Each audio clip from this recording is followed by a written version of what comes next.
Selamat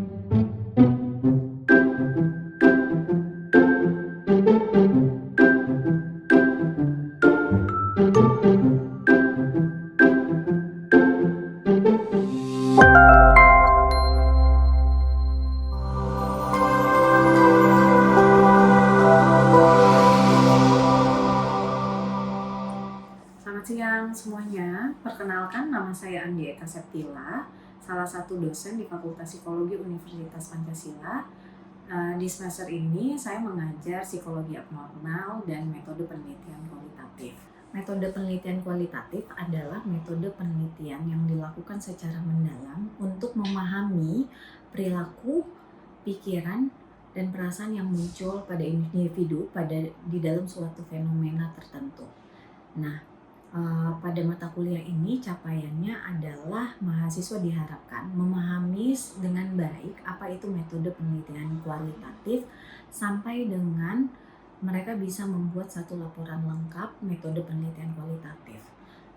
Biasanya di dalam kelas, di awal kelas saya memberikan penjelasan mengenai RPS terlebih dahulu, kemudian apa saja yang saya nilai di dalam kelas, kemudian lanjut ke materi. Materi ini salah satunya yang biasanya saya berikan adalah penjelasan mengenai definisi mengenai metode penelitian kualitatif itu sendiri, perbedaan antara metode penelitian kualitatif dan kuantitatif seperti apa, kode etik di dalam penelitian bagaimana, kemudian tipologi, kemudian bagaimana metode pengumpulan data menggunakan metode observasi dan wawancara, sampai dengan analisis.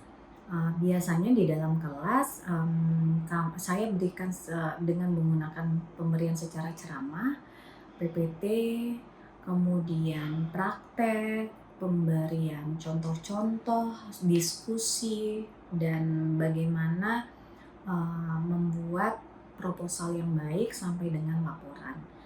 Nah, biasanya saya lakukan secara online maupun offline menyesuaikan dengan akademik. Nah, untuk penilaian itu bobot terbesar ada pada proyek sebesar 50%. Sisanya ada tugas, kemudian proposal bab 1 sampai bab 3, dan lain-lain. Terima kasih. Selamat sore semuanya. Oke, hari ini saya akan melanjutkan materi berikutnya terkait wawancara dan observasi. Nah, wawancara dan observasi ini merupakan salah satu metode pengumpulan data yang ada di metode penelitian kualitatif. Biasanya kalau untuk mahasiswa tingkat pertama kita itu menggunakan observasi dan wawancara saja. Sebenarnya masih ada yang lain, tapi di materi ini saya akan bahas ini dulu. Ya. Mungkin ada yang pernah dengar mengenai wawancara dan observasi? Ada yang pernah dengar? Ada mungkin melakukan? Oke, misalnya observasi, kalian pernah melakukan di mana? Di kayak jalanan gitu Pak, kayak observasi gimana nih harus jalan pas mau pulang sih Pak. Soalnya kan kadang kan juga tiap hari kan, jadi tuh pas di jalan udah tahu nih kapan aja yang macet gitu.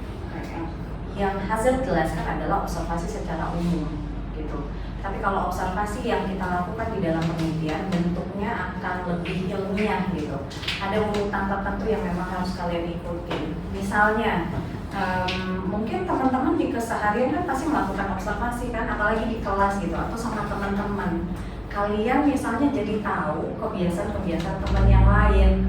Itu sebenarnya kan observasi, bagian dari observasi. Cuman kan kalau di dalam penelitian harus ada konstruk tertentu yang memang harus diikuti. Contohnya, kalian mau observasi perilaku contohnya prokas mungkin gitu. Kalau prokas kan berarti ada teori yang kita bisa gunakan dalam psikologi. Jadi kalian harus menentukan dulu teori yang tepat apa, terus kemudian tokohnya siapa, baru kita akan buat nih misalnya rancangannya. Kurang lebih seperti itu. Kalau misalnya wawancara, ada yang pernah melakukan wawancara mungkin? Wawancara? Pernah Mbak? Contohnya? Kemarin pas saya ada tugas PKWU dari Pancasila ya. Oh, oke. Terus saya tugasnya meneliti sebuah kehidupan di lingkungan yang itu pada umum gitu kan. Terus kita melakukan observasi dari lingkungannya, terus warga sekitar, kegiatan apa aja. Terus juga kita wawancara dari setiap ketua RT. Terus kita tanya kehidupan di situ gimana, terus kondisi warganya itu keadaannya gimana, senang atau tidak. Mungkin kayak gitu. Oke, berarti kamu juga tanya terkait kesehariannya ya? Iya. Berarti kan ini hal-hal yang perlu kamu tahu ketika mengambil data tersebut. Nah, itu juga termasuk wawancara sebenarnya. Nah, observasi dan wawancara itu bisa aja terpisah gitu. Kamu mau melakukan observasi dulu, atau misalnya mau melakukan wawancara dulu, atau misalnya dilakukan berbarengan. Bisa dua-duanya, tapi tergantung lagi kebutuhan kita misalnya sebagai peneliti atau misalnya sebagai psikolog. Tapi kan kalau di dalam metode penelitian kualitatif, bentuknya adalah kita sebagai peneliti. Gitu. Jadi kepentingan kalian ketika mengambil data perlunya yang mana ya dari awal bisa menentukan sebenarnya. Gitu. Misalnya saya mau tadi di awal saya mau observasi prokrastinasi gitu kan. Terus dari teori ada hal-hal yang dibahas bukan terkait perilaku saja gitu. Misalnya saya perlu tahu nih apa yang kalian pikirkan, apa yang kalian rasakan, berarti saya juga perlu melakukan wawancara. Nah, dilihat dari kebutuhannya, apakah kita butuh dua-duanya atau bisa salah satu aja gitu. Jadi nggak selalu harus dua-duanya, bisa salah satu aja atau bisa saling melengkapi gitu. Ada pertanyaan mungkin sebelum saya lanjut? Ada? Nah, kalau di interview, kalau misalnya kita mau melakukan wawancara nih di penelitian kualitatif, interviewnya itu kan kita nggak bisa cuma jawabannya ya atau tidak. Biasanya tuh disebutnya kalau di dalam kualitatif job interview, berarti kita harus wawancara secara mendalam. Kita harus nggak cuma hanya sebatas ya atau tidak aja. Misalnya saya tanya Keisha gitu, kamu sibuk nggak hari ini? Sibuk ya. Itu kalau misalnya interview, kalau kita mau melakukan job interview, berarti pertanyaannya apa? Pertanyaan tertutup. Selain itu?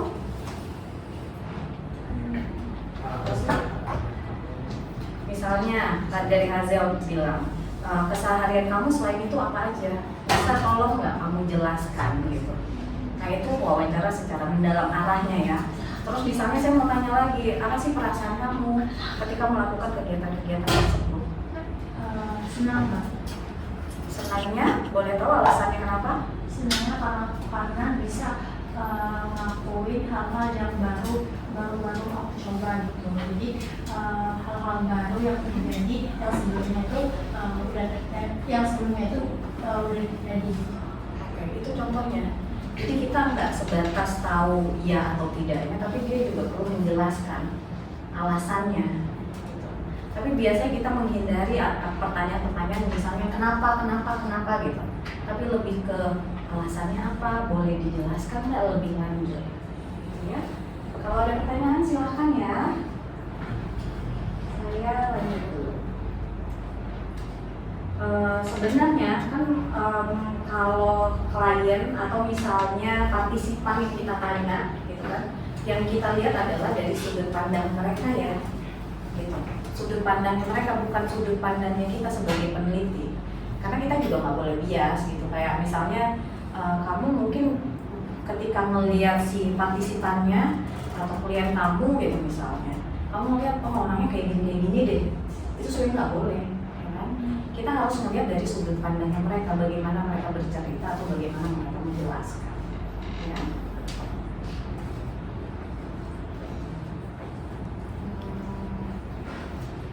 Nah, ini yang tadi sebelumnya saya bahas.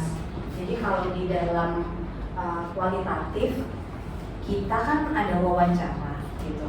Yang kita tanya itu bisa fokus ke area-area tertentu, misalnya kesehariannya, kehidupannya, bagaimana dia sama keluarga gitu.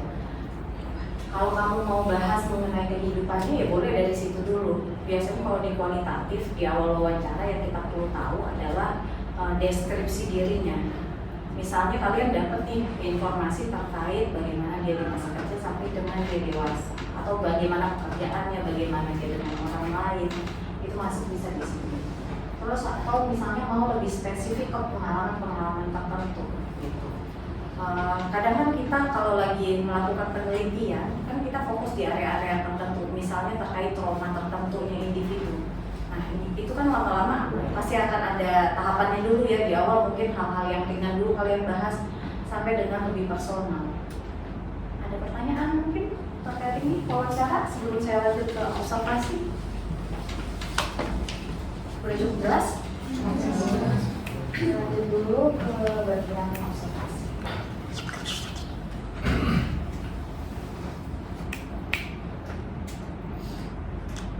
Ini nanti akan saya bahas terkait partisipannya. Kalau partisipan ini kan kita tadi sempat bahas juga, atau saya sempat bahas mengenai partisipan. Kalau partisipan ini kita tentuin lagi yang sesuai yang mana. Misalnya saya mau bahas tentang tadi prokes kan, berarti mahasiswa mungkin nih kalian bisa lebih detail lagi di situ, atau kontrol lagi kira-kira misalnya dari segi usia, fakultas dan lain-lain. Oke, saya lanjut ke bagian yang observasi. Menurut kalian yang diobservasi atau diamati itu biasanya apa?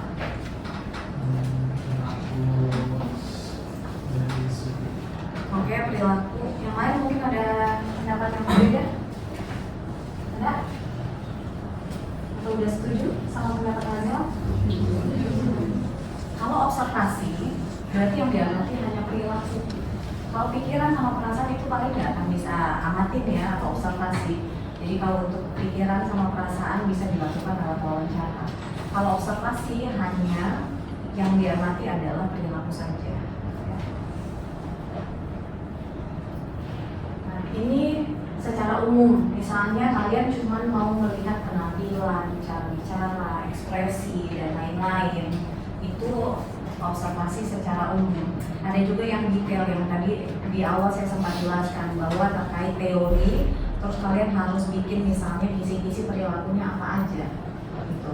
Misalnya prokes, dia menunda pekerjaan misalnya ya, itu berarti kalian harus apa yang dilakukan, lihat lagi muncul atau enggak perilakunya.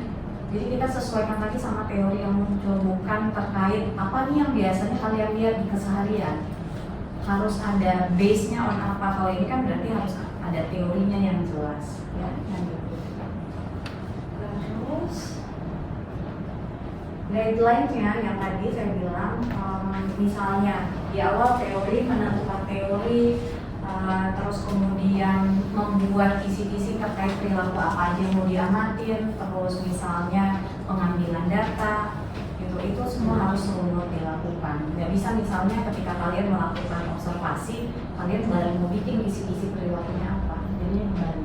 Jadi di awal udah harus jelas teorinya apa, terus kemudian kalian menentukan perilaku apa saja yang mau diamati based on teorinya, baru melakukan perencanaan atau melihat perilaku apa aja yang sudah muncul atau nggak muncul pada individu tersebut. Ya. Selanjutnya, nah observasi ini juga bisa dilakukan. Misalnya kalian join di dalam ruangan ini, saya misalnya mau observasi Keisha gitu. Kalau saya join di dalam ruangan ini, itu berarti saya melakukan observasi partisipan yang join sama dia bareng. Bisa aja, tapi saya mau ngecek aja deh dia dari luar gitu. Observernya dari luar aja, yaitu non-partisipan. Tapi kalian bisa menyesuaikan lagi kebutuhannya ya. Apakah saya harus join di dalam lingkungannya partisipan ini atau enggak? Kalau ada pertanyaan silakan. Ada yang mau tanya? Mungkin belum observasi. Oke, dari saya itu mungkin ada pertanyaan. Kan berarti ini teman-teman udah buat proposal dari bab 1 sampai bab 3. Berarti di bab 2 itu udah ada teorinya kan yang digunakan.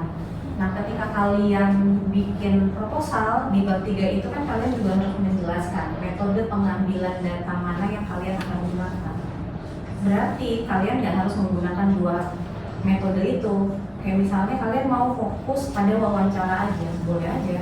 Atau misalnya enggak, saya mau tetap pakai observasi, dia boleh juga.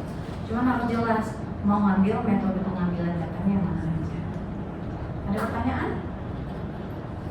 Atau mau tanya terkait proposalnya? Ada? Udah jelas semuanya? Kalau gitu saya tutup dulu pertemuan kita hari ini. Semoga lancar untuk pengambilan datanya ya. Terima kasih.